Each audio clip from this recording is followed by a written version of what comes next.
आपको उस शातिर बदमाश की तस्वीरें दिखाने जा रही हूं जिसने यमुनानगर के लालद्वारा की कलंदी कॉलोनी में अभी कुछ ही दिन पहले अपने एक साथी के साथ व्यापारी के घर के बाहर खड़े होकर 4 राउंड फायर किए। यमुनानगर में लगातार एक के बाद एक बड़ा फायरिंग का मामला सामने आ रहा है, लेकिन यमुनानगर की जो पुलिस है वो लगातार एक्शन मोड में नजर आ रही है। और पहले हम लोग फिल्मों में देखते थे कि किस तरह से बदमाशों की पुलिस के साथ मुठभेड़ होती थी, लेकिन आजकल ये जो फिल्मी सीन है वो हकीकत में देखने को मिल रहे हैं। एक बार तस्वीरें दिखाना चाहूंगी उस साहिल नाम के शातिर बदमाश की जिसने अपने साथी के साथ मिलकर 6 फरवरी की शाम के समय बाइक पर बैठकर नकाब ओढ़कर लालद्वारा की कलंदी कॉलोनी के व्यापारी के घर के बाहर खड़े होकर 4 राउंड फायर किए। इतना ही नहीं बल्कि एक विदेशी नंबर से उस व्यापारी के पूरे घर मतलब पूरे परिवार को जान से मारने की धमकियां दी गई। लेकिन आज इस केस में यमुनानगर के CIA 1 के इंचार्ज केवल और उनकी पूरी टीम के द्वारा ये तमाम वो मुलाजम है जो यमुनानगर में अपराध पर लगाम कसते हुए इस तरह के बदमाशों को हिरासत में लेने का काम कर रहे हैं।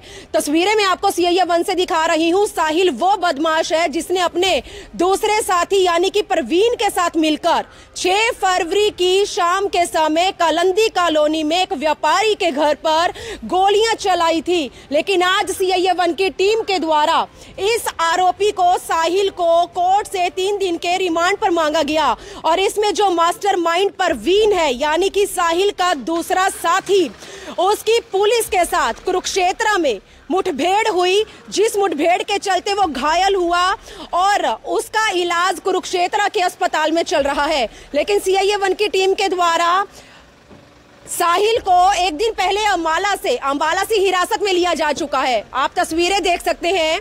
सर, यमुनानगर में कुछ दिन पहले कलंदी कॉलोनी में एक फायरिंग का मामला सामने आया था, क्या पूरी जानकारी है और उसमें अब तक के लिए क्या कुछ कार्रवाई अमल में लाई गई? ये भी हाल ही में 6 फरवरी को एक फायरिंग का इंसिडेंट हुआ था कलिंदी कॉलोनी में। एक व्यापारी के घर पर सूचना मिली थी कि 2 अज्ञात लड़कों ने मोटरसाइकिल पर आकर उनमें से एक लड़के ने फायरिंग की है और फायरिंग करने के बाद दोनों जो मुंह लपेटे हुए थे नकाबपोश दोनों लड़के मौके से मोटरसाइकिल लेकर भाग गए थे।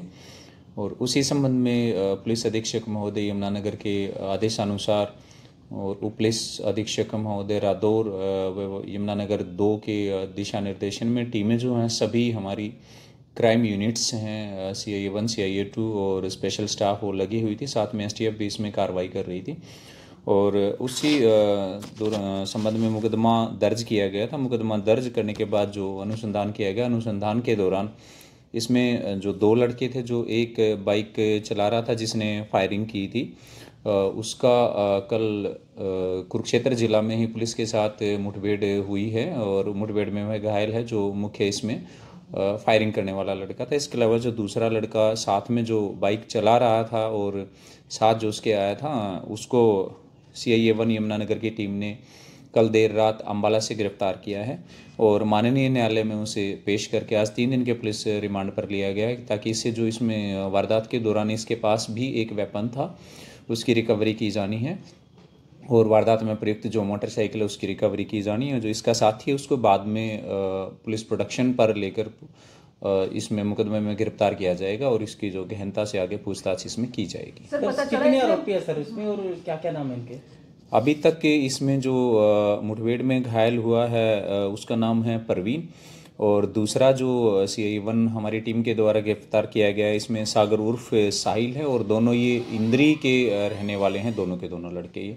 इसके अलावा जो जिसने भी इसमें अन्य सुविधा इसमें दी है, इनको मोटरसाइकिल दी है या हथियार उपलब्ध कराए हैं, जो भी इसमें जिसने से इनको इस गलत काम में सहयोग किया होगा उन सभी को इसमें गिरफ्तार किया जाएगा। सर, वारदात में दोनों युवक ही शामिल हैं, इसके अलावा कोई मास्टरमाइंड है जो जाल बिछाया जिसके द्वारा?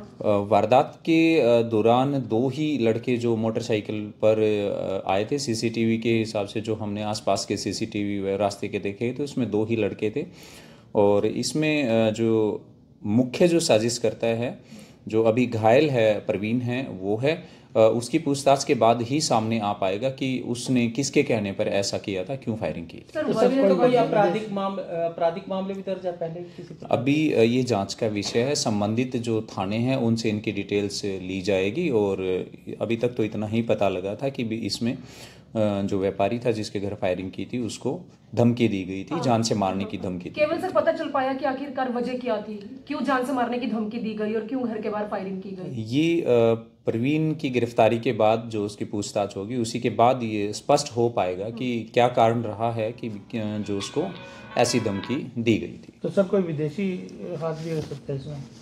इसमें कोई विदेशी नंबर का जो अनुसंधान के दौरान जिक्र जरूर आया है, लेकिन इसमें हम विदेशी हाथ नहीं कह सकते। विदेशी नंबर का एक इसमें स्पूफिंग कॉल भी हो सकती है, बी पार्टी कॉल भी हो सकती है। वो एक जांच का विषय है, उसमें अलग से अनुसंधान किया जा रहा है। जैसा भी होगा वो इन्वेस्टिगेशन के दौरान जो तथ्य आएंगे उसके बारे में आप लोगों को अवगत करा जाएगा। किसी गैंग के द्वारा फिरौती की मांग की गई थी, कॉल आई?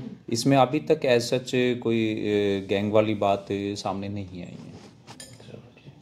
तो यमुनानगर के सीआईए 1 की टीम के द्वारा 2 बदमाशों को काबू किया गया जिन्होंने लालद्वारा की कलंदी कॉलोनी में एक व्यापारी के घर के बाहर खड़े होकर 4 राउंड फायर किए थे।